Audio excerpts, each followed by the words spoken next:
Good morning. Great. It's so good to see everyone here in person this morning, plus our many people watching online through our live stream. So thank you, and thank you to our ASL interpreters for joining us today. So welcome to the Urban Institute. We are a nonprofit research organization that provides data and evidence to advance upward mobility and equity. I'd say this building stands on the lands of the Piscataway and the Anacostan Native peoples, among others, and we honor the sacredness of their land. We acknowledge the land, and we have to contend with the erasure and exclusion of Native people from policy, data, and democratic processes for many years. So hopefully this conversation today might be one small way to open new doors to actively rectify that. So I am Rekha Balu. I am Director of Federal Equity Initiatives at the Urban Institute and co-VP of our Office of Race and Equity Research. And we are a unit within Urban that works with many of the content researchers on many of the topics that you all represent today, housing, justice, health, to bring an equity lens to the research and the technical assistance and advising work that we do with both federal, state, and local agencies. And we measure equity in terms of thinking about shrinking the differences in outcomes that are related to government and social and private structures that systematically advantage some people and disadvantage others. And so but the path to getting to those equitable outcomes, which is really what we care about, involves examining how access to those structures can be improved and made more fair.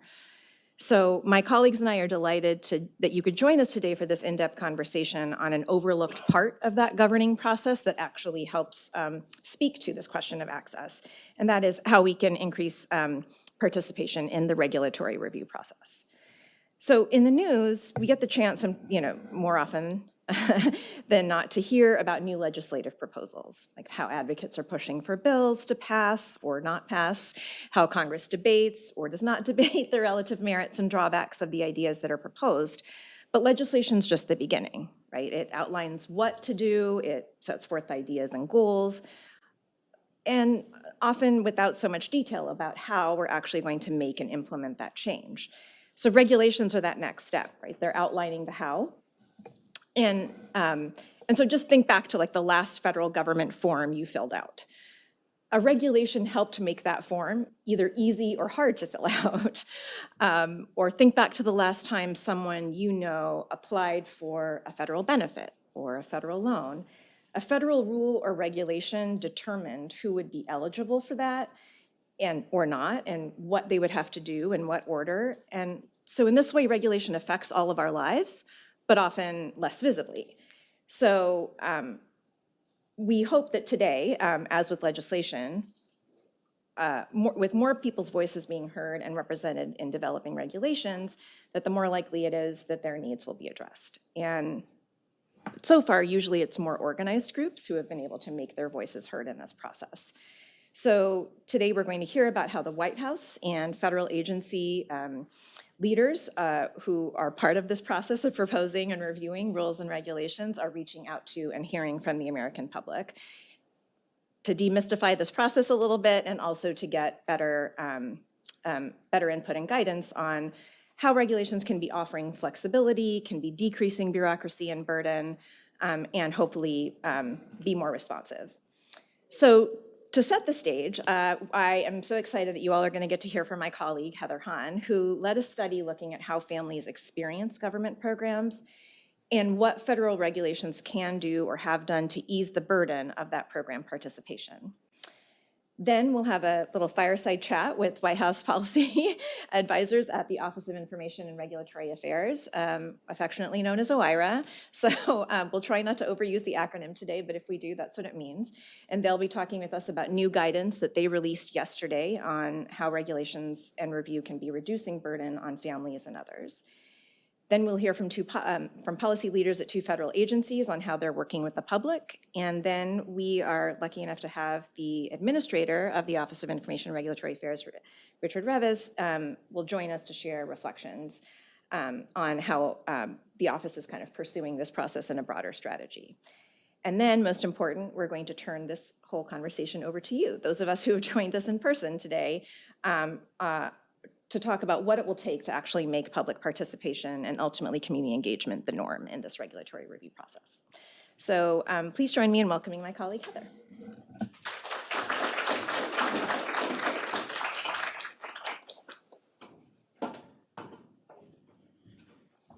Good morning. Thank you all for being here.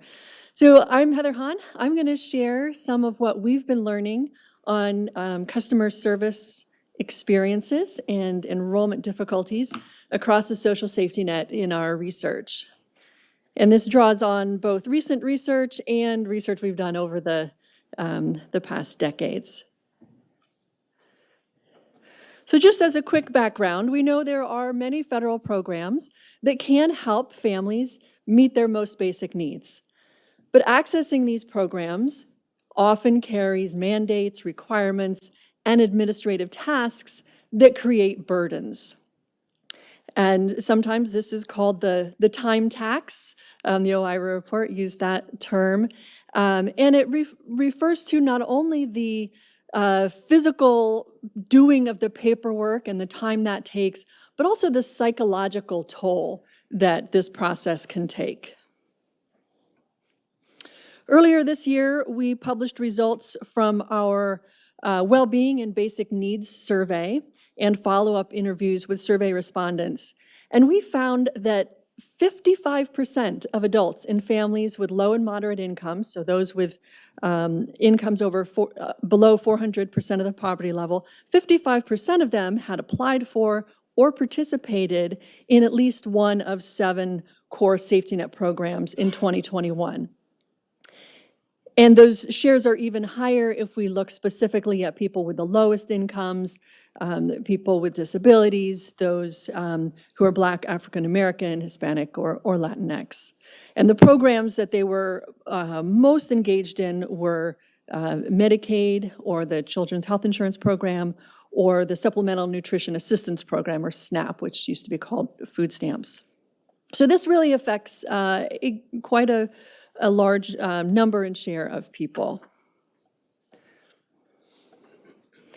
And accessing those programs can involve burdens at several steps of the process. Sometimes the first challenge is just understanding that a program exists and that you might be eligible for it. Then there's navigating the application process, which the process itself can be really cumbersome, and there are often many forms to fill out. Often you need to provide official documentation to prove your eligibility. Once you are receiving benefits, there are often other requirements, work requirements, or other things you need to do to continue to maintain your eligibility. And periodically, you need to renew your eligibility, which can be another process. In our survey, we asked people about their experiences applying for and participating in programs, and they shared with us, as we see in these results, some of the challenges that they face. So the blue bars indicate for each program the share who had trouble figuring out their eligibility. The yellow bars are the share who had trouble providing documentation, and the black bars are those who reported not getting the benefits when they needed them.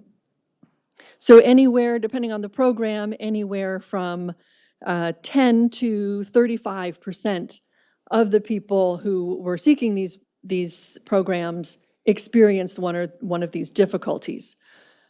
When we add them all up and look at those who experienced any difficulty, we see that more than 4 in 10 adults reported one or more enrollment difficulties with unemployment insurance, TANF, SNAP, and about 3 in 10 adults reported enrollment difficulties with supplemental security income, Medicaid, Social Security, disability income, or rental assistance.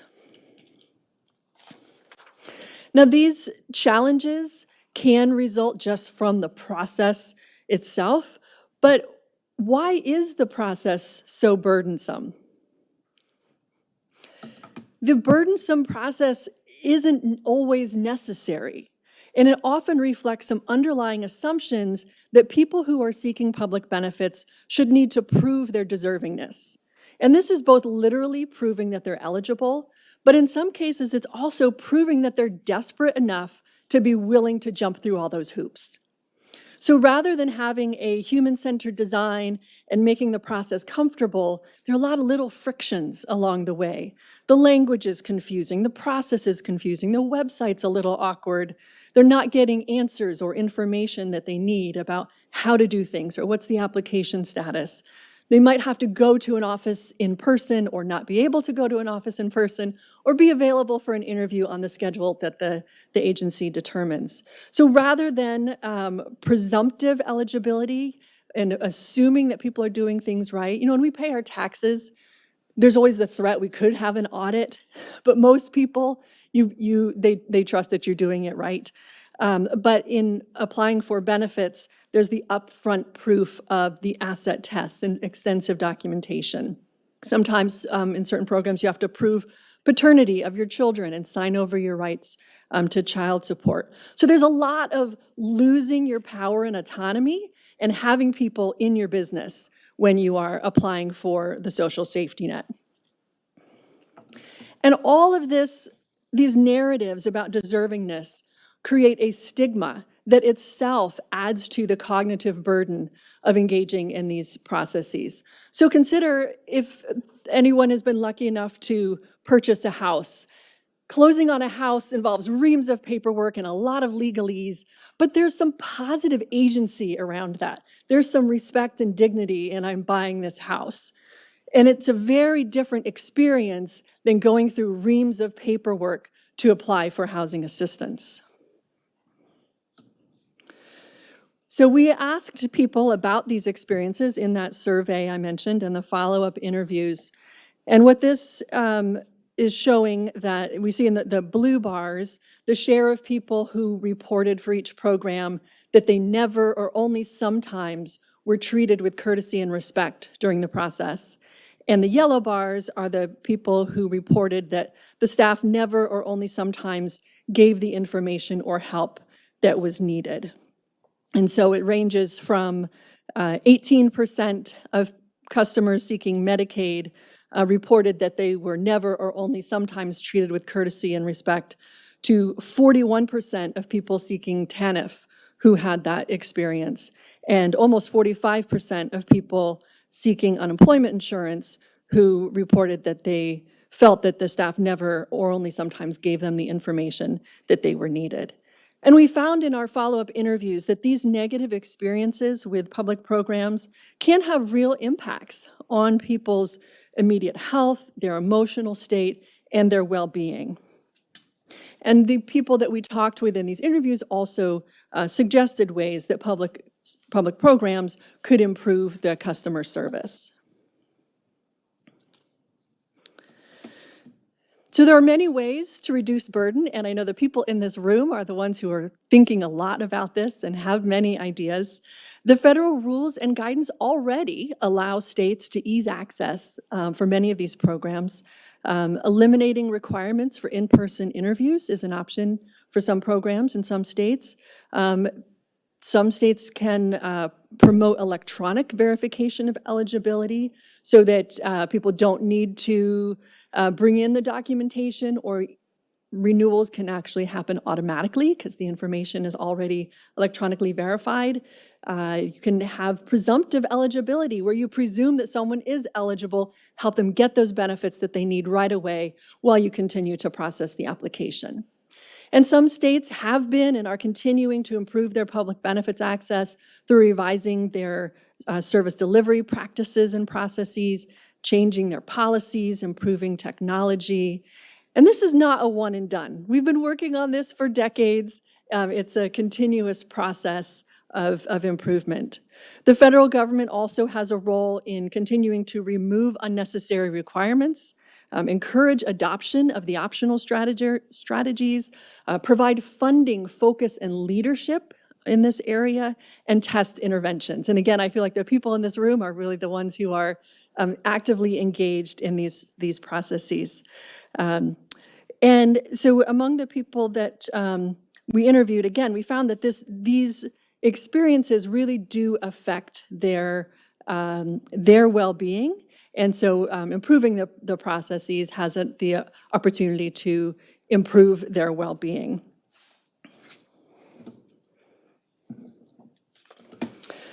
So the last point I want to make ties back to the underlying reason why sometimes we have these burdens, and that is about the culture. And so we also, in addition to thinking about the tweaks on the forms and the process, we need to be thinking about changing the culture of burden. One way to do that is to hold agencies and programs accountable, not only for reducing fraud and ensuring compliance, but also for improving benefits access and customer experience. We can shift to measuring benefits access. So for example, in the SNAP program, applications need to be processed within 30 days. And so there are a lot of places that focus on that 30 days. The application might sit there for 29 days, and they get it done on the 30th day because they have to meet that milestone. What if you focus on how quickly does somebody get their benefits? And there are states that are focusing on that measure instead. And incentivize data collection and reporting beyond compliance. What if you had a data dashboard and data visualizations about how quickly people are getting their benefits or their customer service experience? Think of how many stars would the benefit agency get in customer reviews, and make that public. It's also important to engage with community organizations and people with lived experience.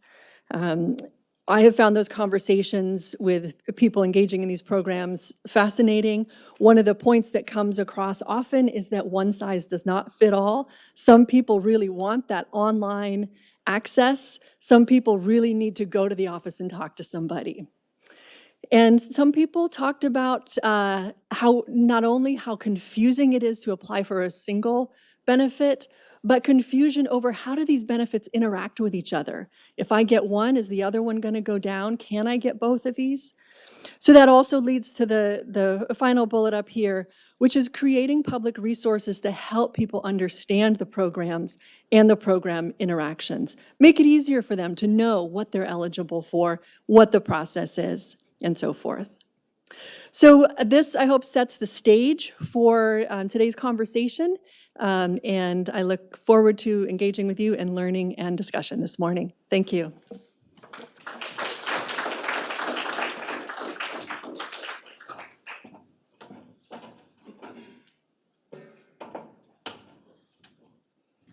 Thank you, Heather, for those thoughtful insights, as always, and for summarizing years and years of research into just 10 minutes. That really helps us set up this conversation. So I'm going to move over here. So I'm excited to have the people who are leading and spearheading this effort to transform the way the public engages with the regulatory process with us today, and for Urban to be hosting them. And again, thank you to those of you joining on the live stream. We'll be recording portions of this event, and we'll make it available online afterward for those who aren't able to be here today. So joining us today, we have Sam Berger, who is the Associate Administrator for the Office of Information and Regulatory Affairs, and prior to that role, he was the Director of Strategic Operations and Policy for the COVID-19 response team for the Biden administration. So you can see that Sam likes to take on just small tasks. And we have Alex Hurdle-Fernandez, who's a Senior Equity Fellow at the Office of Information and Regulatory Affairs, and also an Associate Professor at the School of International and Public Affairs at Columbia, where he studies the political economy of the United States, and I know has some fans at Urban for the work that he's done on some of these administrative issues. So we are just delighted to have you, so thank you. Sam, maybe you can start us off at a high level, telling us a little bit more about what is the regulatory process. We know that regulations often include guidance that can affect people's lives in the way that Heather just outlined, but what specifically is a regulation and what does it do, and how do they get made and reviewed? Great, and before getting to that, first just want to thank you so much for having us here. This is a wonderful event. And I would be remiss if I didn't note that Alex has a lot of fans outside of Urban as well. Yes. I think it's a normal thing for Alex to gather fans wherever he goes, and OIRE is definitely one of those places. So, what are regulations? I mean, the way that I think about regulations are, they're the rules of the road.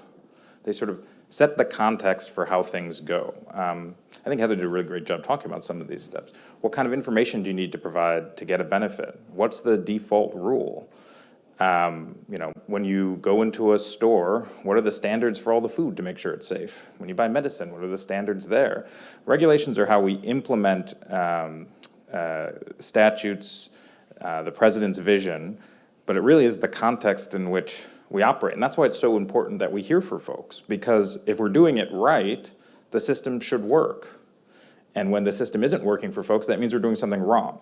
But it can be hard for policymakers, for folks in agencies to see that if they don't actually hear from folks. That's sort of what we're here today to talk about. How do we get that sort of input? How do we recognize pain points, problems, things that we think we're doing well, but we're actually screwing up because we don't fully understand the context? Well, the only way to do that is to hear from folks. And so how do we create those opportunities? Not to get ahead of where we're going, but that's the sort of notion. So I think the simplest way is to think of regulations as exactly that, the rules of the road that kind of organize the systems that we all live in. And just as a quick follow-up, what is the difference between a rule and a regulation? Just since you mentioned rules of the road. Oh, yeah. The difference between a rule and a regulation, well, one is how many letters you want to write down. So I guess if you're getting, if you're trying to get to that, 5 pages in a book report, I'd go with regulation rather than rule. I think sometimes people think of regulation as being a more formal way, but these are sort of all the same. Regulatory action is sort of a broader notion that encompasses both notice and comment rulemaking. And so when we talk about notice and comment, we mean under the APA, Administrative Procedures Act, that you have to put a rule out, get people's comment in, and then respond to that comment. There are other regulatory actions that don't necessarily require those formalized steps, although frequently agencies will hopefully base that on engagement, but it won't be quite the same process. Great. So Alex, on that note of participation, what do we know about who participates and who doesn't in the regulatory process right now? Yeah, it's a great question, and I want to echo Sam's thanks for this great event and the opportunity to join you all today. So there's a bit of a divide, as Sam laid out. There's just an incredible possibility for public input to define these rules of the road that affect all of us throughout our work, our lives with our families, and elsewhere. And yet we know that far too often, when the government is making these regulations, we don't hear from everyone who might be affected by them. And in particular, we know that participation in the regulatory process tends to be unrepresentative of the set of people who have things at stake in the regulatory process. Just to put some numbers on it, we know from the last gold standard survey on public participation that only about 5% of American adults have contacted a federal agency about any issue, regulatory or not. So that is an upper bound we might think of participation in the regulatory process. And it's not just that that number is low, but that it's unrepresentative. Take, for instance, differences by education. We know that only about 2% of people with less than a high school degree report contacting a federal agency, compared to, say, 8% of those who have a BA or more. So the folks that government are hearing from are often not, don't look like the whole set of people who might have something at stake with regulations. And more generally, it tends to be larger and well-resourced organizations that have historically participated in this process. But, there's a but, the process can be incredibly democratic. In fact, notice and comment rulemaking, which Sam mentioned, affords any individual who's interested in a proposed regulation rule the opportunity to submit a comment. So the promise is there. We just need to do a better job of overcoming the sort of barriers that individuals experience when they try and engage with the process to realize that full potential. And so Sam, I'm wondering if you can share a little bit about, to this point, that we currently don't have a fully representative process, so the promise is there. Why is it that well-funded organizations are kind of generally more often heard in this regulatory process, and what have you learned from that engagement that we could apply to sort of enlisting more people from the broader public? Yeah, it's a great question. I mean, a big part of it is that they just sort of understand how this particular system works, and in many cases they have the ability to spend a lot of time and attention to find these opportunities, so they can scour regulatory agendas, which is something that we'll be talking about later, where agencies put out their plans for the upcoming year and beyond. They can look at what's appearing on agency websites. They can look at what's appearing in the Federal Register, which is where agencies put rules that are up for comment. And they just understand the players, right? So who at the agency do you talk to? One of the things that, I think hopefully we'll touch on a little bit later, when agencies are trying to do that outreach, they sort of have the kind of reverse problem, which is who do they talk to? Mm-hmm. They know folks. If someone shows up in their office, they know them. That's like an easy person to go and talk to. But how do they find the people, impacted people? It's not necessarily so straightforward for them. We'll talk a little bit about later, hopefully, about some of the tools to be that agencies can utilize there. But it is that these sort of folks that understand the system and that have those opportunities that get that engagement, and in particular, it's earlier engagement. So, Alex was talking about the notice and comment rulemaking process, which is very important. I don't want folks to think, that you sort of just put out a comment and it floats off into the world. Agencies spend a lot of time looking at your comments and trying to figure out how to respond. Particularly if you provide a lot of information. If you say this is great or this is bad, they might not spend that much time responding other than say thank you or sorry. But if you have put a more detailed one, there really is a lot of time spent responding to those. But by the time you're responding, a lot of choices have already been made. Most importantly, an agency's decided what is the thing it's going to devote resources to doing, right? Agencies don't have infinite resources or infinite time, so they have to choose what problems to address. That's a big choice. And that's the thing where we really want to have more engagement from people about what are the things that agencies should be focused on. Secondarily, they've decided on an approach. Now it's a proposed approach and they could always change that. But I think as any of us know, if someone gives you advice, say before you start something or in the first 5 days, great, let's workshop it. Towards the end you're like, well, let me see how I can kind of squeeze that in. It's just a harder thing to do because you've gone a lot further down the process, you've done a lot more work. And so having that early engagement is really useful for people. It's also useful for agencies to make sure that they can accommodate and understand people's needs and thoughts and input before things get a little bit more baked. Notice and comment rulemaking, things definitely change from proposed to final. But obviously if agencies have earlier engagement, that can even be more impactful in some ways. And maybe if I could jump in here too and add a little bit of the details that we heard from people who engaged with us as we were trying to develop this guidance. And in writing this guidance, one of our goals was to model the kind of public engagement that we'd like to see more of across the government through listening sessions, through written comments, through the ability for folks to reach out to us and talk about the barriers that they experienced in participating in the regulatory process. And I'd say a couple really stood out to us and are some that we're trying to address through the document that we released yesterday. So one is just knowledge of how the regulatory process works. Unlike, say, Congress, when folks go through civics classes or government classes, you're far less likely to hear about how regulation becomes a final rule than you are about how a bill becomes a law. There was no Schoolhouse Rock for regulation. There was no Schoolhouse Rock, yeah. I would say even I don't think it was until I got to grad school that I really learned more about the regulatory process. So that's one, understanding more of how the process works. Second is understanding when and where you can engage if you're interested in a particular regulation. It can often be difficult to know what agency, there's so many acronyms, what agency is the one responsible for developing the regulation that you're most interested in. And then when in the process. As Sam was mentioning, early engagement can be so important, but how do you know if the agency is holding a town hall or a forum on that particular issue? And then maybe the third cluster of issues we heard about were related to folks who were interested in engaging, but for instance, couldn't because of scheduling. If you work during the day, it can be challenging to show up to a town hall that's held in the middle of the day. If you speak another language or have limited English language proficiency, then webinars or written materials may be difficult for you to engage with. If you have disabilities that require accommodations, not all webinars or websites may be equipped to be able to facilitate your participation. And lastly, touching on a theme that Heather mentioned, trust is incredibly important. For communities that have been left behind by government, underserved, experienced marginalization, discrimination, it can be difficult to engage with government again, especially when you're sharing personal information and unsure of how it's going to be used. So those are some of the issues that we heard from folks as we were engaging with them about barriers and that we're hoping to address with the guidance that we released yesterday. And actually, just one other one that I think is important is presenting things in a language that folks can understand. Plain language. So sort of interesting, you were talking about we're not going to use the acronym OIRA a lot because folks might not necessarily follow that. For Alex and I, obviously, that's an acronym we use a lot every day and doesn't seem odd to us. at all. And we probably, in all of our lives, can think of things that we have a lot of experience in where we sort of naturally fall back on jargon or an assumption of underlying understanding, baseline understanding that not everyone has. The same thing can happen in the regulatory space, even when agencies are trying to do it. It's a little bit hard.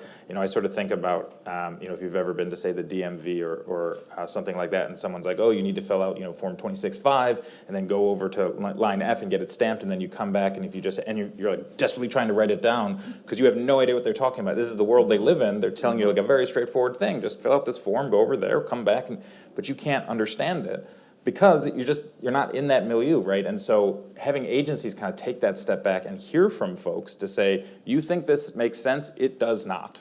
I have no idea what you're asking from me. This is the most frustrating situation I've ever had to deal with. That's really useful, because most of the time they're not trying to create the most frustrating situation you've ever dealt with. They just don't recognize that. And that's why this sort of participation, particularly when you're talking about, for example, accessing benefit programs, forms, you look at a form, and you sort of see this question, and you can almost tell that in the person's mind they thought like, yeah, this is what I'm trying, but you have no idea what this form could possibly be asking, or what type of information you need to provide. And you just sit there and look at it. We probably already, you sit and look for 10 minutes, and maybe you just put it away, and hopefully you pick it back up, but maybe you don't. So getting that kind of feedback, understanding what we would call pain points, instances that cause those sorts of situations for people when they're trying to access services, benefit programs, is critical. And an agency might not understand it because they've seen that form 1,000 times. Maybe they were the person who wrote it. So of course they know, yeah, this is what I'm getting at. So anyway, so that kind of thing is really hard, and these sorts of dialogues are really important, because everyone approaching it in good faith is still going to have some of that problem. It's something we experience in our everyday life, and the folks that public servants in government are no different there. Those are super helpful examples, and I think it's great just for everybody to be reminded that just saying that something is like it cannot be navigated and it cannot be understood is useful in itself, and that you don't need a lot of expertise or legal training or whatever to be participating in this process. So I think that's like a good ground floor to enter in on. So kind of thinking about like what are the ways that communities' insights can figure in. I know one of the things that happens in this regulatory review process is considering the costs and benefits of regulations, especially ones that we think might have particularly large economic or well-being effects. And I'm curious about some examples that you've already seen of how communities' insights around those costs and benefits and relative trade-offs, how have they already been shaping regulations in ways that actually got their needs addressed? Yeah, do you want Alex? Sure.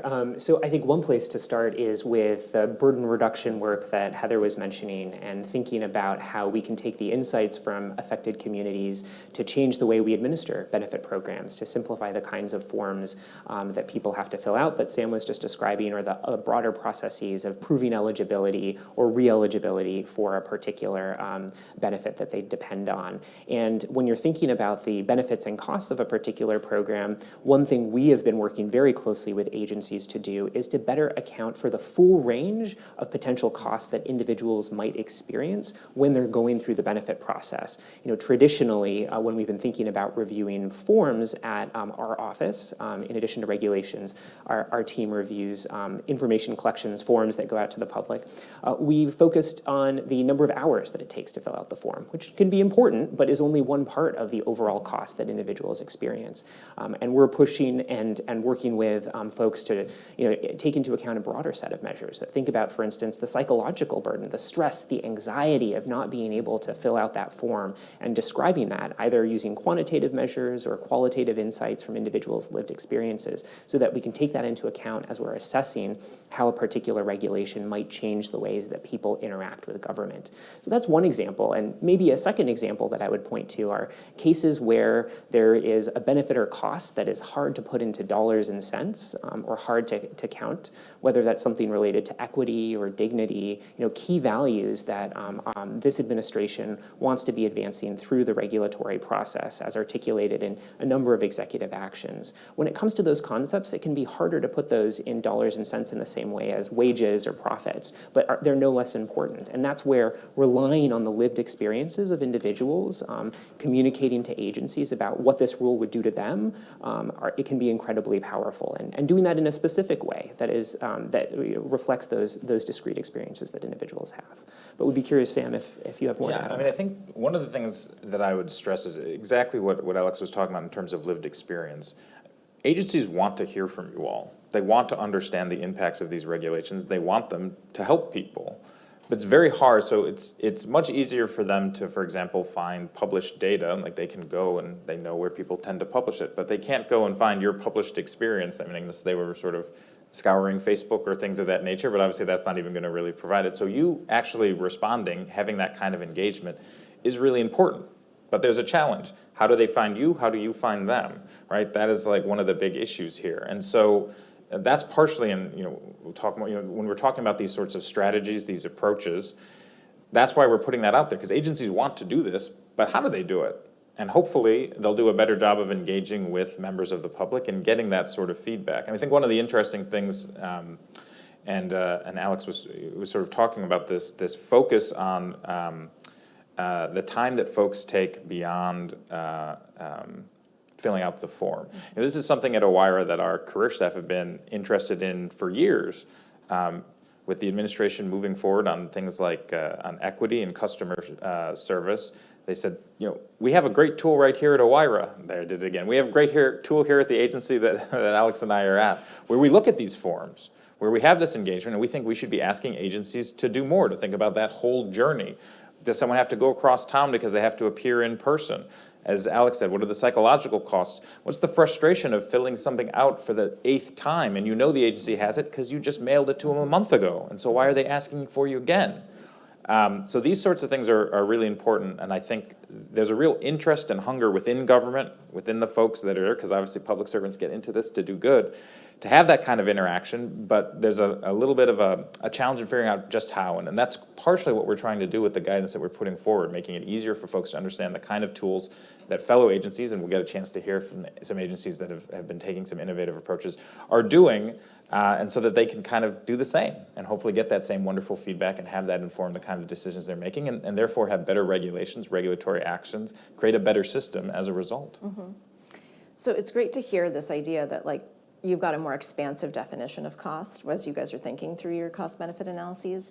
And I'm curious how that's then showing up in the kinds of changes that are getting made, or what would it take in order for, once you hear from people chiming in on how a housing process or a social benefit process is psychologically taxing, how does that then sort of show up and now we are going to, is that enough information to eliminate the duplication of forms across, 7 agencies? Or is there something else that agencies then need to do in response to that, customer input or, public input that actually is the next step toward that change? Yeah. So, I think partially what we want to create are sort of durable two-way relationships, right? Because no one's ever going to get something right. Probably none of us in our life get anything right the first time we do it, and government's no different. It takes us a little bit longer, and there are a lot more levers, or a lot more steps, I should say. And so, certainly we're never going to get something perfect the first time. So we want it to be iterative. Right? So folks say this form is complicated. I think you should do X, Y, and Z, and so we start making changes. But then we find out inadvertently folks that love this part of the form now have a problem, right? So then we have to adjust. That's fine. I mean, that's life. That we're not going to not try and improve things because we might need to make further improvements, but creating that sort of ongoing engagement is really important so that agencies have that kind of iterative feedback. But what happens when you say this form is terrible? Well, the agency looks at it and says, well, what do I do better with the form? Ideally, you don't just say the form is terrible. You say questions 10 and 11 are incomprehensible to me. Or question 7 is the 8th time, ironically, that I've provided that information. And then after the next 2 times, I'm never talking to you again, right? They get that. People can understand that and take action. We've seen that happen in a range of things. I think one example in the Social Security space, a very memorable comment that somebody made, which was filling out this form is worse than getting cancer twice, right? No one who designs a form wants that answer. That is not the performance standard that anyone is going for. And so that and similar comments, not just one person's comments, but a lot of this sort of engagement, cause them to make a number of steps to eliminate the sorts of questions I'm talking about that are confusing, to try and make the process more accessible online for people that wanted to utilize it in that way. So that kind of dialogue, that kind of engagement really had an important part. I think there's also a really important role for what you might call mediating institutions or community organizations, folks that are more organized, who have the sort of time and resources to pay attention to these sorts of things, right? Because I think it's reasonable to ask everyone to sort of at the end of the day, after the kids are to bed, spend a couple hours cruising around on agency websites to see if something might have popped up, right? That's not a system that makes sense. But there are groups, community organizations that do follow this, right? That's part of what they do. They're looking for opportunities to improve their community and to help people. And so working with those groups is a really important way that we can create that sort of dialogue, get that sort of feedback. Legal service organizations is one that is particularly important. Why? Because they do a tremendous amount of valuable work. They're engaging with some of the communities that have the least voice in the process, and they understand the law. So they probably will say, "Oh, why are right back to us when we say it to them?" And they can point to exactly what kinds of changes need to be made. But you don't need a legal degree to do this.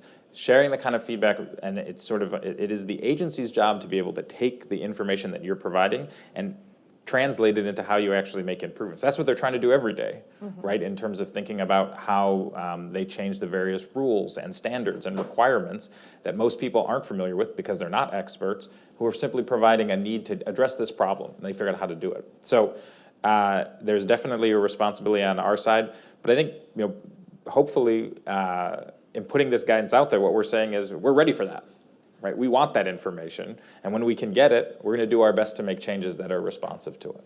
To zoom in on the example of the Social Security Administration case that Sam mentioned, I think it's just a nice example of how engagement throughout the life cycle of a particular regulation or form can be so critical. Upfront engagement to identify what is the nature of the problem, just the fact that this is a highly burdensome process that individuals want to be flagging for the agency, for our team, and then working with members of the public, including legal service providers, to revise that form, and then in the final phase, trying to implement this change and understand what does it look like to turn it into an online process, what does it look like to streamline the amount of information that individuals have to receive, and then making sure that you're touching base with these folks after the fact to ensure that implementation is working, that this thing actually had the effect that we want it to. I think nicely illustrates how it's just not a one-off process, but rather one that can inform the whole arc of how we design, consider changes to, and then ultimately implement these regulatory steps. Mm-hmm. So one of the things that Heather mentioned at the end of her presentation was, well, what if we measured things differently? How much of a change could that make in kind of going some way toward this sort of improvement of public experience and having more public accountability about that improved experience? And I'm curious, what are the ways in which, is that something that agencies lead on? Is that something that the public is pushing for? Like how does that change that seems probably logical and intuitive to many of us in this room, how does that come to pass?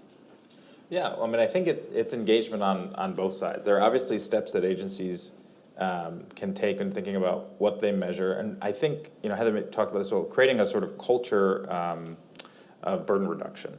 And it's sort of like, what are the incentives for folks on the front? One of the interesting things that we've heard in some of our engagement is how much people's experience can be improved by someone simply saying, "How you doing?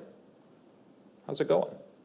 Very simple questions, but it can radically change people's experience and understanding, and sometimes can elicit information that's actually quite important, because an individual might say, X, Y, and Z is happening, but you can't help. And they say, well, actually, my entire job is to do that. So let's go ahead and see if we can fix that problem. But even if they can't, that kind of engagement really helps people feel like, feel heard. And what's interesting is that kind of engagement takes, a little bit more time.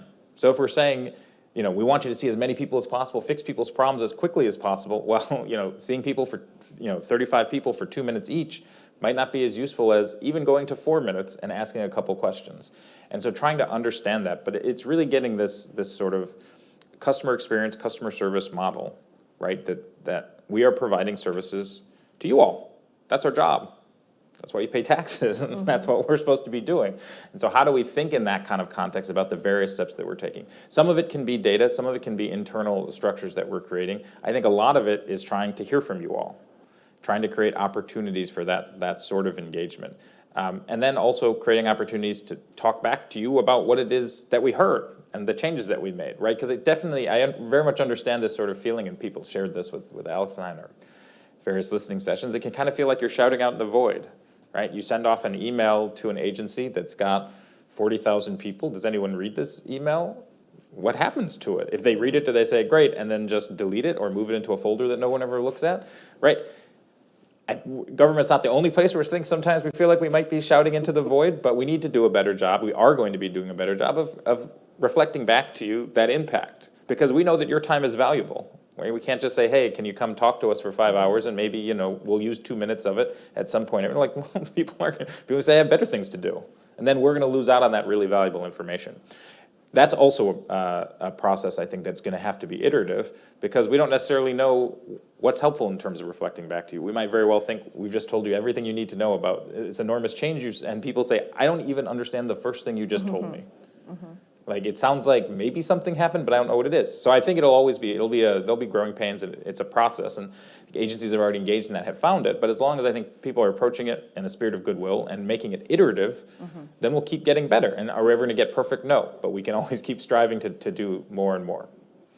That sounds like a vision of a very trusting two-way relationship that takes time in and of itself, in addition to the time of any of those interactions. So just as we wrap up, on that note, I'm curious, what if everyone you call upon in your new guidance were to take up your call for better interactions, for reducing burden, for doing all this, what would look different 12 months from now?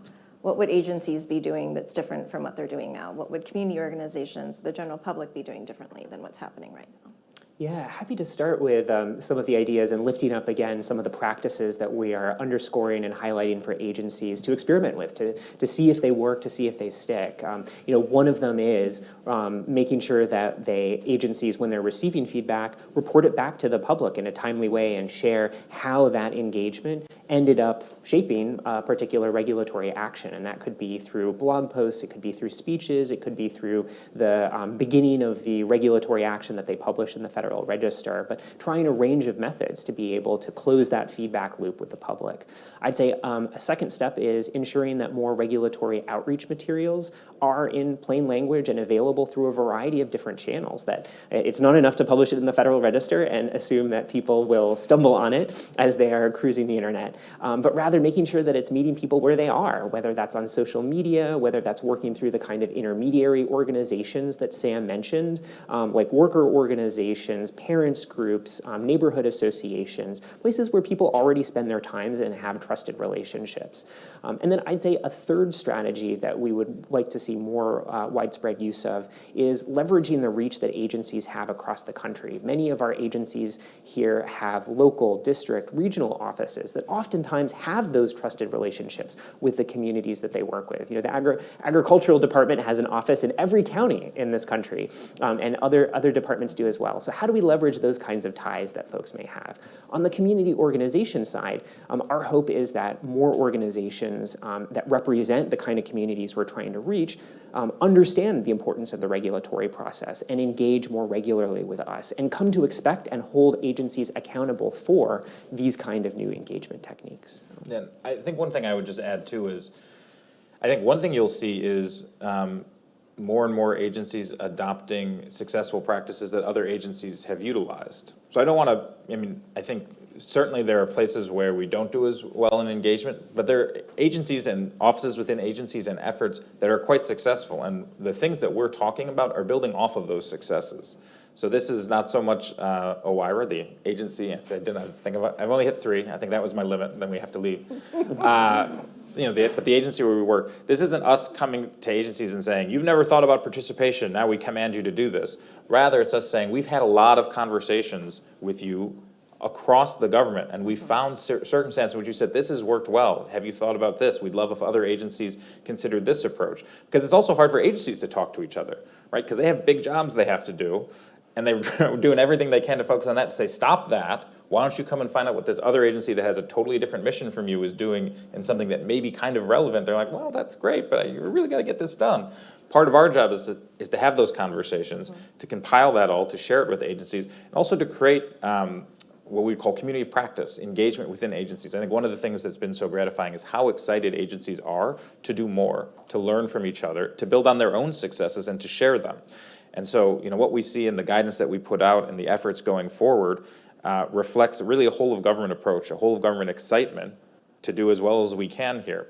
And so more feedback from you all to whatever agency, to then have them share it with their fellow agencies, with all of us, is only going to make the process better. So I think what you'll start to see too is more agencies using innovative practices that other agencies might have used. Now, I don't know how many folks are engaging with 6 different agencies, especially like, I thought I saw HUD do something like that the other day. But for those of us at our agency, and around cross government, we will be able to recognize that. And when you provide a comment or feedback in one place, that can help not only change the way that agency is acting or the lessons that they learn, but lessons across all of government. And that's sort of our job, to make sure that we're helping agencies to learn all they can from the great work that their fellow agencies are doing. That's great, and gives us at Urban a call for something to do in this coming year and things to look out for. Thank you both so much for your time and for bringing this issue forward to us today, our people joining online and the public. We look forward to seeing what happens here from this momentum. So join me in thanking our speakers, Sam and Alex. Thanks.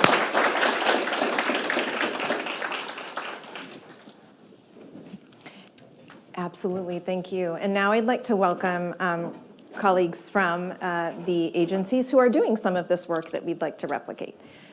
So you can.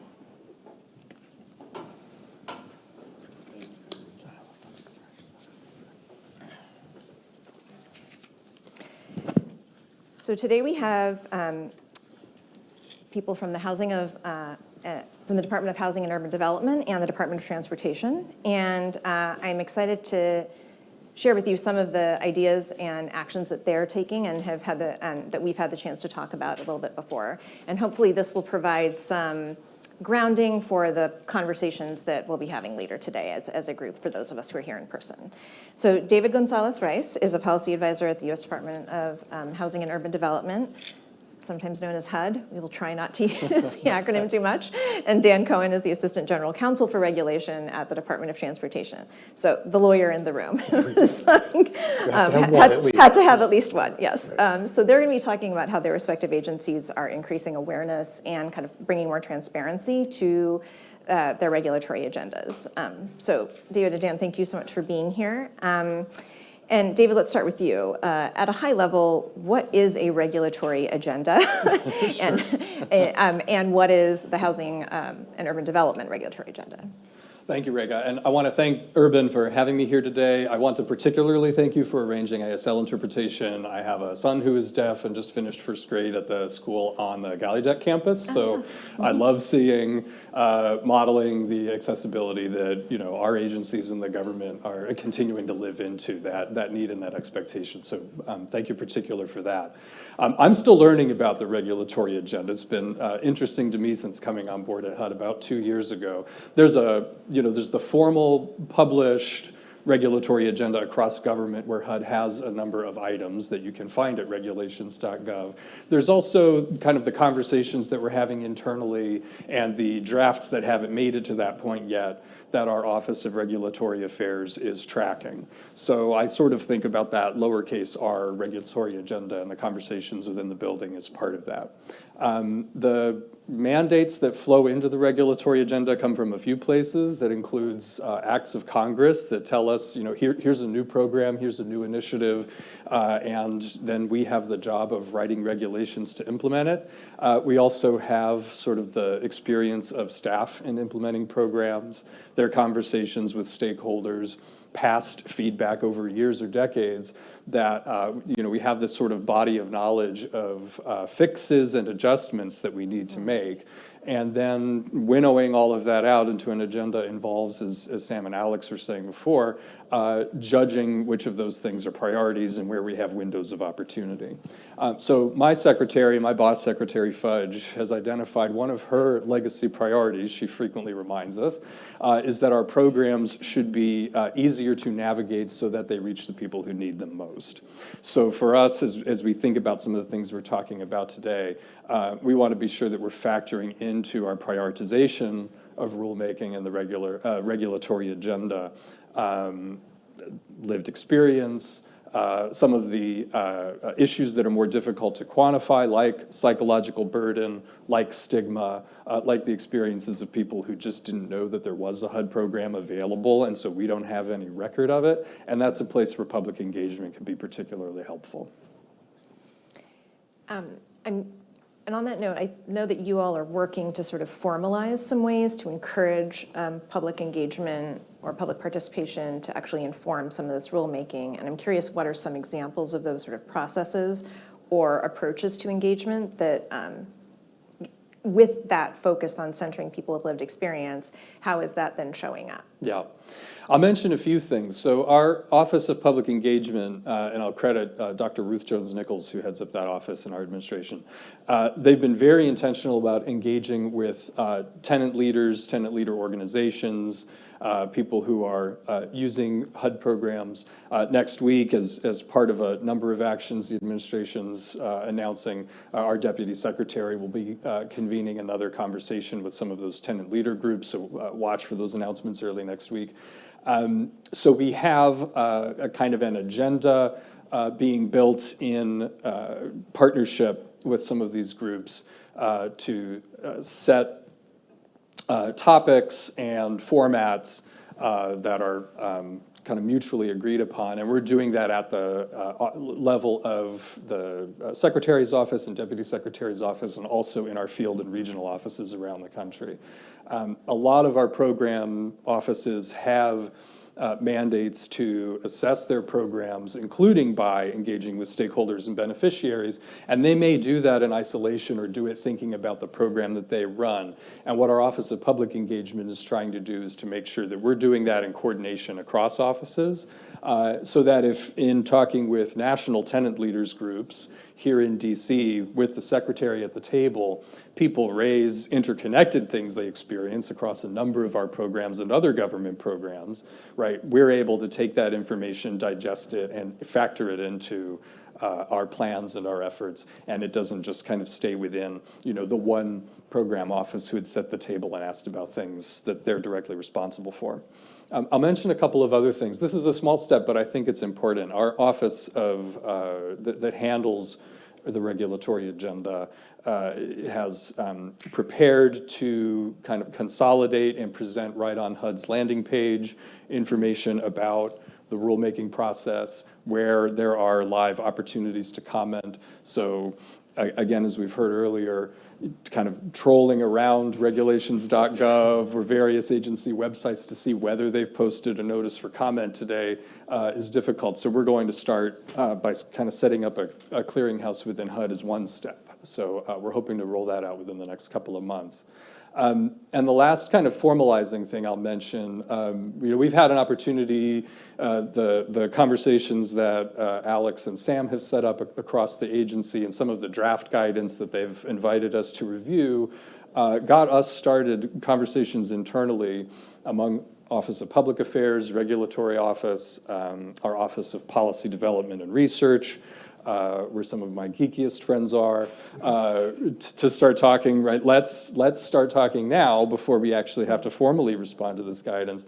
How do we make sure that these public engagements that we're doing at a leadership level and what the career staff are monitoring on the regular agenda are talking to each other, right? So I've begun collaborating with the career staff in our Office of General Counsel to draft in-house process and procedures to formalize that, right? How do we make sure that the folks who are arranging the public engagement conversations know what questions we're asking on the regulatory agenda side, and then the things that come up at the conversations with tenant leaders inform how we prioritize the regulatory agenda, and you know, having it written down somewhere so that the next crop of appointees who come into the Office of Public Engagement and the Secretary's front office understand this is an expectation, this is valuable, it's part of the job, and you know, that hopefully can continue past my time with the administration. It's helpful to hear about that kind of, how do we institutionalize this, so it's not just kind of something for the moment. So Dan, now I'm going to call on your lawyer role. So we've been hearing a lot about how communication and engagement with the public can be helpful. And in tandem, we know that there can sometimes be a concern about the appearance of undue influence, with some people potentially being able to make their voices heard more loudly or more frequently. And that is sometimes called ex parte communication for those who want to really geek out with us today.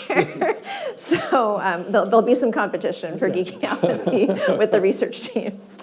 I know you've been working on the Department of Transportation's guidance on this communication, and I think it'd be great just to kind of set for all of us, like, what are the benefits and challenges of this kind of communication, and what is your guidance kind of trying to accomplish? Sure, thank you. So also I'd like to thank you for inviting me to participate here because, in addition to being the lawyer in the conversation so far, though there are a couple of along the way, I'm also, I think of the other two and David as well, I'm the grizzled old, kind of nameless, faceless bureaucrat who's been toiling away at this for 30 plus years. And it's kind of, it's sort of fun to be able to talk about regulatory process, that people think that this is actually something they want to hear about. Because, normally I get, eye gazes, certainly in my own house when I start talking about it. So, the eyes glaze over, yes. Right, so there is that. So, and let me, kind of drilling down a little bit on the process that Alex and Sam talked about, to kind of set the stage for what we did in our most recent version of this ex parte communication policy. So DOT, unlike HUD, right, we don't have to worry about putting things on regulatory materials on our website. We've been doing it forever. DOT is, by volume, probably the largest, Department of Transportation, right? Can't completely use the acronyms. By volume, it's probably the largest regulator, maybe on the planet. And it's, it's in our DNA. This is what we do. We're a regulatory agency. So so we've been at this for a very long time, and historically the way we looked at these kinds of conversations, and let me define what I mean by ex parte communication. Right, that's basically a one-on-one between the government regulator and some interested party outside the government. That they would come in and they would talk with us and tell us their thoughts. So Sam described the notice and comment process, which is the basic process for how regulations are developed. The agency puts out a proposed rule, public comment, and the agency responds to that comment in issuing a final rule. That's sort of a reactive process, right? The agency will publish something in the Federal Register. I write the Federal Register. I don't read it. I mean, how many people actually read the Federal Register? Almost nobody does. So as opposed to those groups that, Sam and Alex talked about that are scouring the Federal Register, it's their job to scour the Federal Register on a regular day. Most people don't do that. But the people who do that, want to come in and talk with us. They have the ability to hire representation in this city, and they can come in and they can get a meeting and they will tell us what their views are. Well, And so are we talking here like private industry, or are we talking? Often it would be private industry. As time has gone on, there have been mostly, I would say, environmental groups who have sought that and seen that as a value in the process and realized the ability on the public interest side, but not as many in the community world. But what we did, so you mentioned undue influence, right? Historically, the department's position was, we're not going to have those conversations, right? Because we wanted to be fair. We thought the way to be fair was to say, we won't talk to anybody outside the notice and comment process. Well, that was where we were several decades ago, really. But we recognize two things about that, right? One is, that's not realistic. Those conversations happen, right? They just do. And there is some information to be gathered through those conversations. So we thought, well, okay, fine. If we're going to have the conversations, let's we'll put them on the record. Right? We'll write a memo to the file and we'll let people know that we had the conversations. That was the first step along sort of a process. But then we recognized that the people who were coming in were those people who actually, in fact, had DC representation and were people we were hearing from anyway through the comment process. And often what they told us was what they had written down in their comments, or what, if they came in during the comment period, would then write it down and send it in as the written comment. It wasn't really anything different than we were getting otherwise. So our next step was to say, well, if we're going to have a conversation with some parties, we should at least be open to having a conversation with anybody else who wants to ask. And that was the next evolution of our process, of our policy. We thought that was good, right? Because we said, well, our door's open, we'll talk to anybody. We still only really heard from the same people, and we didn't really hear other voices. So the more recent version, what we just came out with about a year and a half or so ago, it is, by the way, footnoted in the OIRA guidance, we take pride in that, is a policy that said basically, along that continuum, not only should we hear from those parties who are going to come in anyway and talk with us, right? And that's fine, we want to hear from them. But there is information that we get through those meetings, right? We are hearing, sometimes it's just a restatement of what's already been sent in, but we can ask clarifying questions. We might be able to drill down a little bit on the information that they provide. It's not a negotiation, right? I think people often have this thought that when we have the meeting, it's where we'll say, oh, well, if we did this, would that be okay? Well, that's not the way these things really go. We often sit there sometimes we refer to them as potted plant meetings, where we'll sit there and, not saying, we're just listening to what somebody else has to say and asking some clarifying questions. But what we did in the more recent version of our guidance was to say, listen, we're not going to be reactive here anymore. We want to be proactive. We want to reach out, right? We want to hear from parties we haven't otherwise heard from.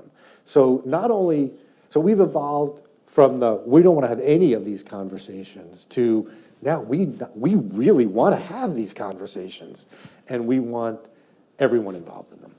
And so how do you, given that your regulations sort of are mostly about like auto manufacturers, plane builders, all the whole plane, trains, and automobiles yes. cycle Steve here. Martin and John Candy really they're prominently displayed around the building. Essentially the people who are building the systems that then are, affect people's lives, how do you sort of balance like hearing from them and being proactive with them with also being proactive with the people who are affected by all of those? Yeah, so that's as Sam talked about, that is sort of a hard problem, but they are identifiable people, right? They are users of those devices, right? The people who are the commuters on the transit systems, the people who are the drivers of the vehicles, the people who are the passengers on airplanes. I can assure you, currently, with the problems that have been happening in the air traffic system over the past year or so, right? We've all seen it on the news with the cancellation.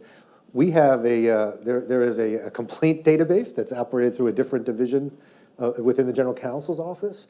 That system has been overwhelmed. And so we are hearing from those parties. They are, and those are just people who are telling us about the flight that was just kept on the tarmac in Las Vegas the other day, where the temperature got up to 100 and something degrees inside the airplane, right? Trust me, we heard about that before it was on the news, right? That was already coming in. So there is, much like HUD, there is one of the things we've started to do is use our Office of Public Engagement. There's the woman who runs that office is a force of nature. Right? She is a whirlwind of activity. I don't think she ever sleeps, right? But she is really great at going out and meeting with those community groups, meeting with the user groups. I think she's at one of those meetings now. She probably is one of those meetings right now. There are groups. It is harder to hear from individuals. It really is, except through those. Often they are complaints that will come in, whether it be from the transit systems or the bus systems, or somebody had some interaction with a trucker or whatever it may be. We get those individual complaints, but in the rulemaking world, systematically, it does tend to be from groups. But we have started to engage with. There are groups representing airline flyers, flyers' rights, and those sorts of groups that we are looking to hear from. David, how is this playing out at the Housing and Urban Development place? Like, how are you all thinking about what proactive outreach looks like? So, again, with our Office of Public Engagement, Office of Public Affairs, they have a pretty strong sense of what underrepresented groups we want to be reaching, and a number of stakeholders that we're already engaged with. I think the next challenge for us is going to be integrating that way of setting our public engagement agenda with what we're thinking about in the context of rulemaking and regulations. So taking a look at, a given program, a change we're contemplating making to a program, and then spelling out what are the groups we think would be most impacted here, where can we reach them, through which of our community partner organizations can we make that introduction, and just being very intentional and strategic about it from the regulatory agenda. So I think we're getting there, but it's going to be a muscle that we're exercising, for this purpose. That'll be a pretty new experience, yeah. So I think, was it just last week that you all released a request for information calling on the general public, essentially, to tell you all how to make your programs easier to use, ways to access it better? I'm sure I'm oversimplifying here. First of all, how should people submit those ideas? It sounds like your website's one place where they can go, but what do you do with that information? Sure. So the RFI, the request for information, we did publish just last week. It's a 30-day comment period altogether, so it will close on August 14th.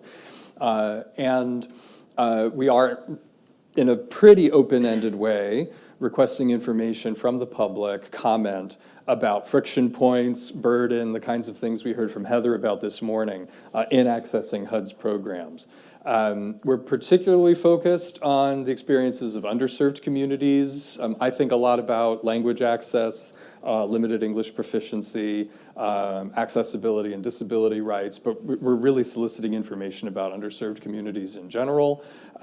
We know too that HUD programs are typically delivered through an intermediary, a grantee who then administers the program or sends funds through to subrecipients.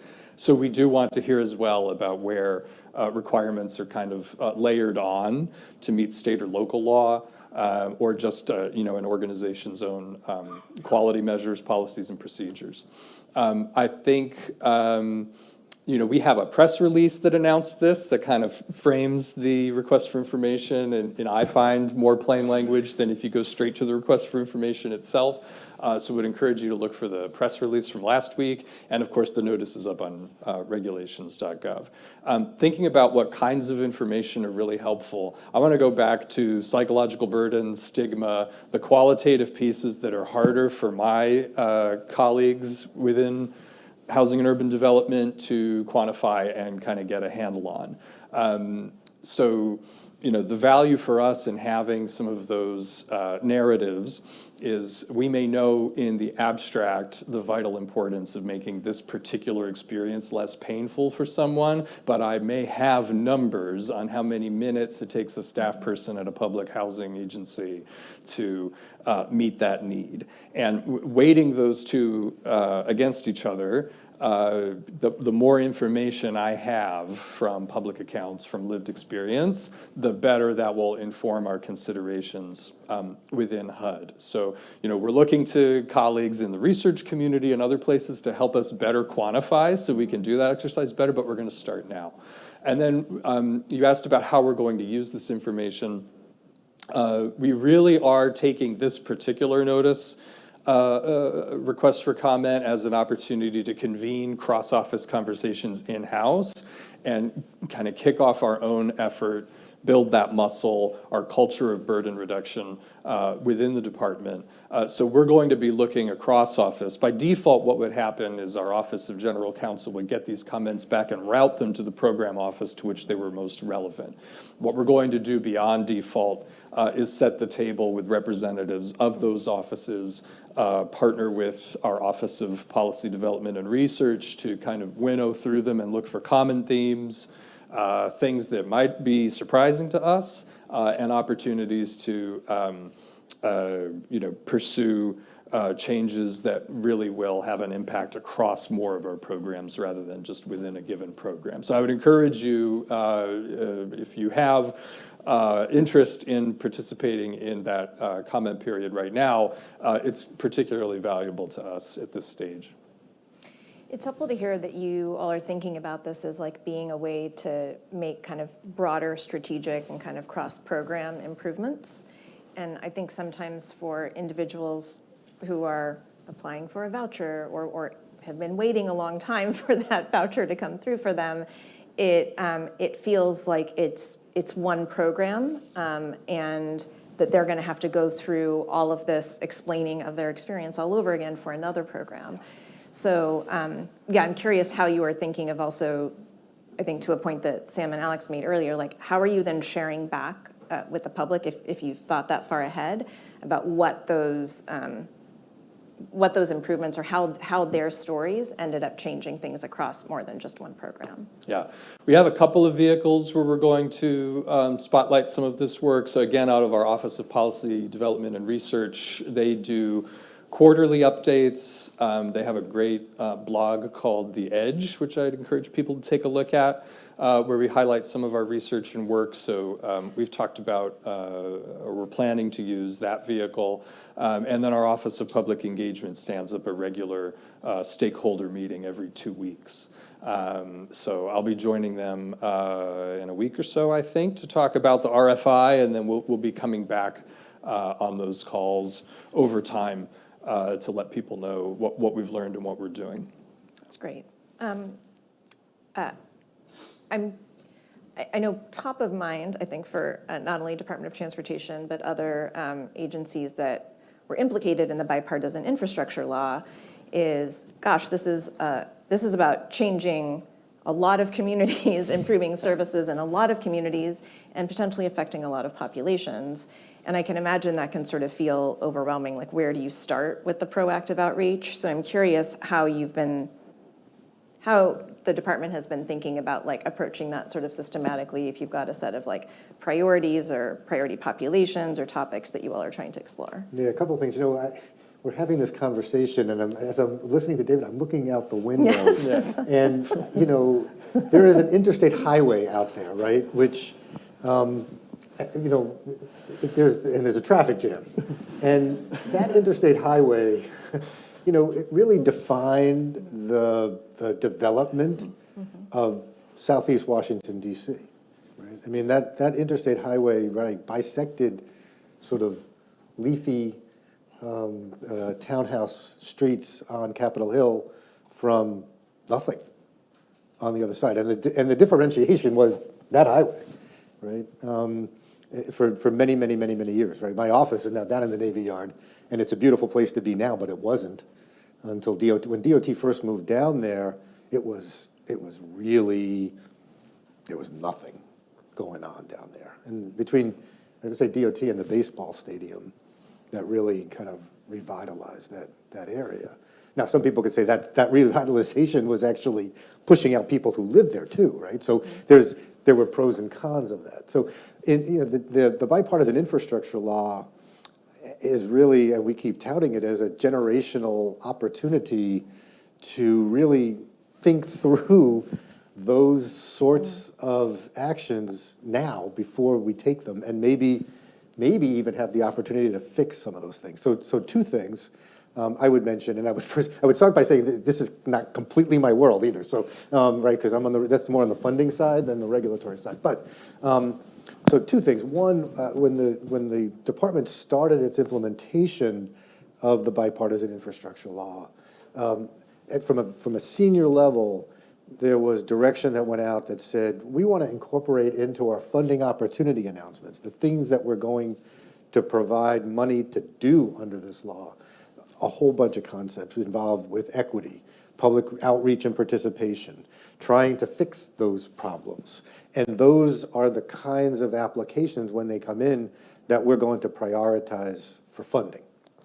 Number one. Number two, there was a concept built into the law that we are using as a way to try to fix that, called reconnecting communities, where the idea of those projects that will be funded through this, and I should say the way the guidance that initially went out to the program, the implementing programs, was to say, don't have individual funding opportunity announcements. Do these as broad funding announcements that are getting at all of these programs that have been set up and these different funding streams under the bipartisan infrastructure law. Don't do them as one-offs, where you're not thinking about the cohesiveness of what's getting funded.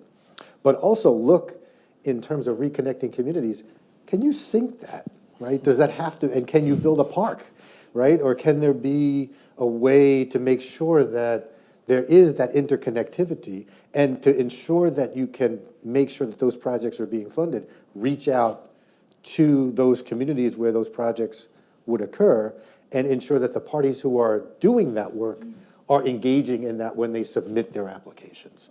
So that is inherent and upfront in what comes into the department to begin with. So you don't get it.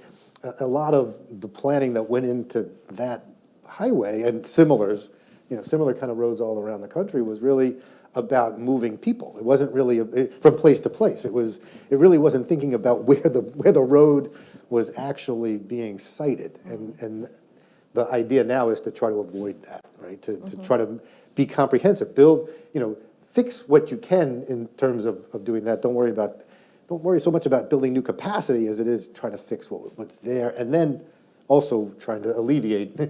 I've noticed also the cars aren't moving either, which is another part of the problem, right? Trying to alleviate the traffic congestion and whatnot too. Trying to get at all of that in this really massive and generational opportunity to redo the infrastructure and the transportation system in this country.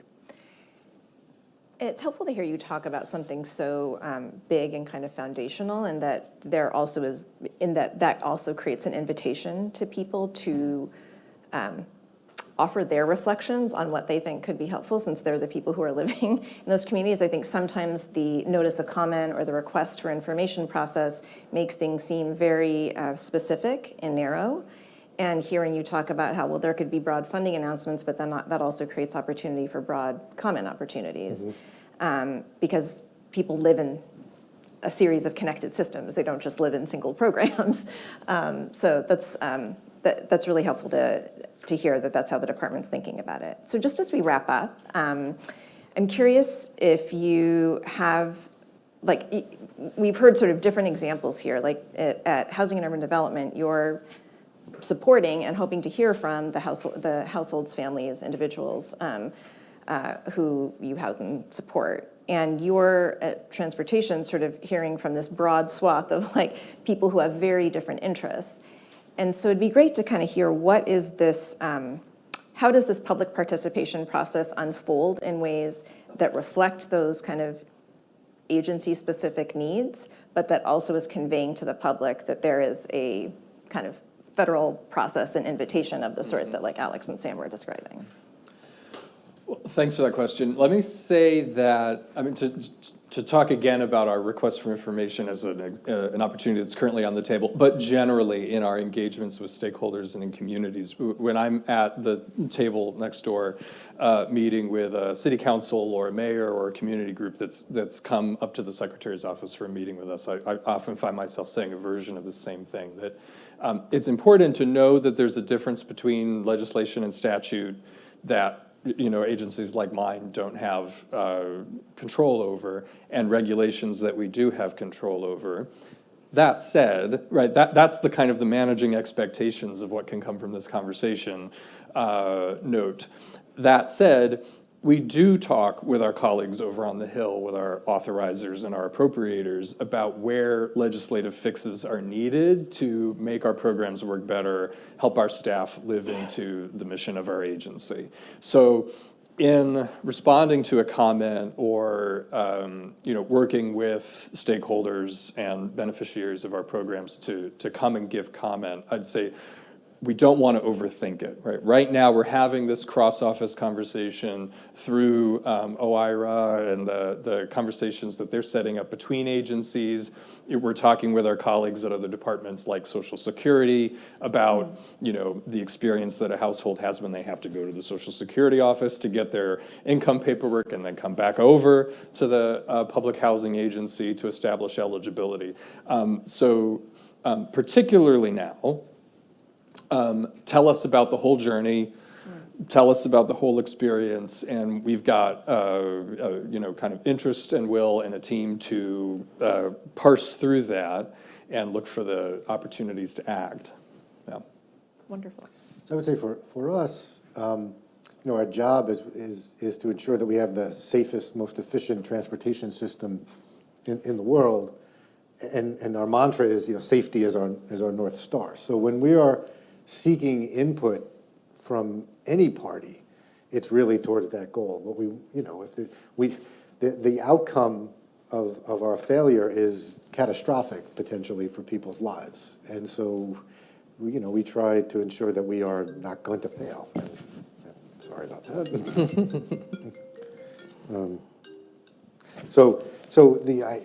What we are looking, I guess the measure to hold us to is how safe and efficient we can be. And to the extent that parties are providing input, that's what we're looking for, is, the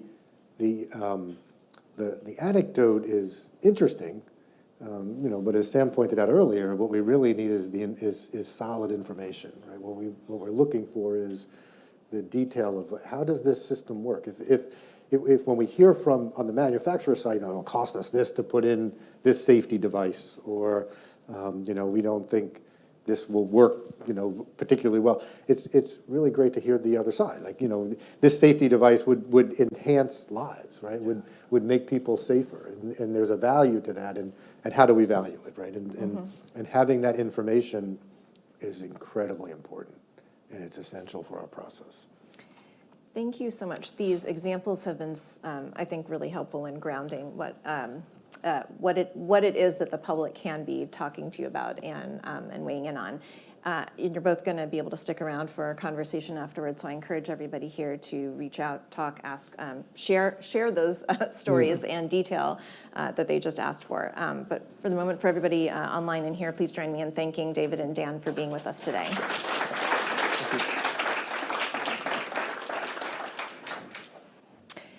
And now we are excited to hear from the administrator of the Office of Information Regulatory Affairs, who's been spearheading this agenda and this cross-agency and cross-government work. Richard Revis has been in and out of government and in many positions in government for many years, and I think is bringing a very practical approach to how do we make sure that government is working for all. So I am excited to welcome him to the stage, and then after that we will take a brief break. So, Administrator Revis, thanks for joining us.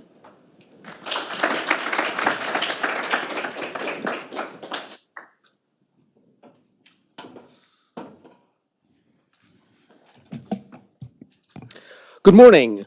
It's a pleasure to be able to join you for this event to discuss how the federal government can be promoting broader public participation and community engagement in the regulatory process. Thanks so much to the Urban Institute organizers, and especially to Rekha and Victoria for inviting my colleagues, Sam and Alex, and me to speak today. And thanks as well to my OIRA and federal agency colleagues for your commitment to deepening engagement, and also and especially to members of the public who made time to participate in the event today. As you've heard earlier this morning, promoting greater participation in the regulatory process is a key priority of mine for the Office of Information and Regulatory Affairs, the office within the Executive Office of the President that I lead. And this commitment is reflected in the new OIRA guidance that was just released.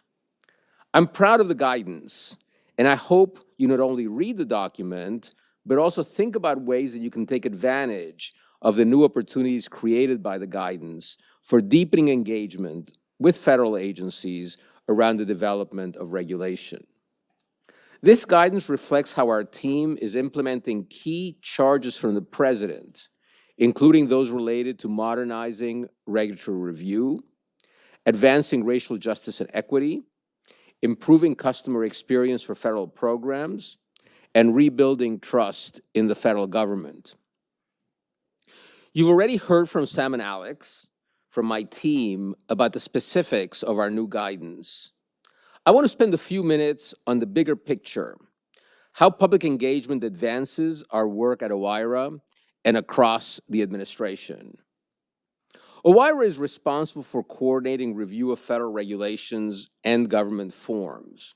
And that means that we're often helping set the terms for how members of the public interact with and experience government programs in their lives. Whether it is through the safety and health protections a worker experiences at their job, or there are processes that a family must complete to qualify for nutritional assistance, regulations and forms make the difference in the lives of countless people every day. As a result, it's critical that we draw from the experiences of members of the public to develop changes in government policies. Let me give you an example of how these different pieces all come together in OIRA's work. Right now, we've launched an effort to use our authority to coordinate review of federal regulations and forms to reduce barriers to access public benefits and services. This is something we are calling our Burden Reduction Initiative, which we launched earlier this month. This is just one of the ways that the Biden-Harris administration is improving the experience of individuals interacting with government, especially those individuals from underserved communities. Public engagement is deeply intertwined with this burden reduction effort. We're working with federal agencies to help them reach out to populations that interact with their programs, to understand the burdens that individuals currently face when they attempt to access benefits and services to which they're entitled. For instance, how much documentation is required for a government form? And does that documentation prevent eligible people from applying because of the time it takes to fill it out or the stress it creates? What questions are most confusing for applicants and cause the most wasted time in trying to determine the intent of the question? Similarly, public engagement is also essential to inform the design of burden-reducing regulatory changes. For instance, we're supporting agencies as they consult with legal aid providers to understand how to design regulatory changes that will have the biggest burden-reducing effects. And public engagement can help us to better characterize the benefits and costs of a regulatory change, including benefits and costs that go beyond dollars and cents. For instance, regulatory proposals to reduce burden may take aim at the psychological burdens that individuals experience, such as stress, anxiety, or stigma that individuals encounter with a specific government program. Those benefits are no less important than the time saved for individuals, but may be harder to quantify.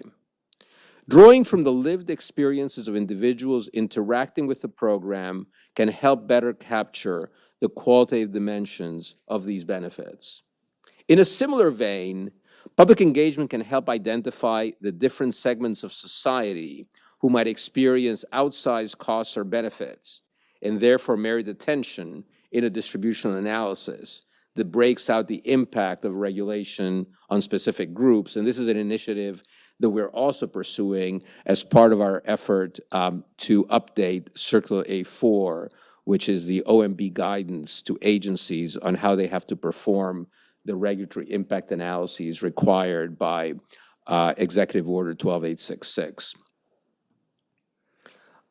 Talking to different communities can help agencies zero in on the groups that are likely to be most affected by burden reductions. For example, working parents who struggle to take time off during the day to visit government offices.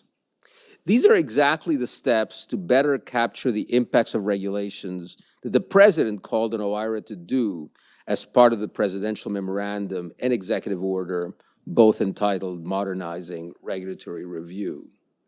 With these examples in mind, I hope you'll see that the way that OIRA and the administration more generally is approaching public engagement is not a check-the-box exercise at the end of a process, but rather as a continuous exchange that is fundamental to the way we develop and deliver public policy in a more equitable manner. In so doing, we are striving for a more durable, two-way relationship between the public and federal agencies, especially for those communities that have for far too long experienced marginalization, discrimination, and exclusion. This is democracy in action, and part of what the president means when he talks about bolstering our democratic institutions and showing how those institutions can deliver for the American people. As Sam and Alex shared with you earlier this morning, we recognize that the publication of this guidance is the start, not the end of the process. To realize the full promise of the guidance, we're going to need to work closely with our federal agency partners to ensure that we're providing opportunities for engagement. And of course, we most importantly need the partnership of the communities with which we are hoping to engage. We're grateful to have the support of partners like the Urban Institute to do this work, and we look forward to the discussion later today and in the weeks and months to come as well. Thank you so much for inviting me to deliver these remarks.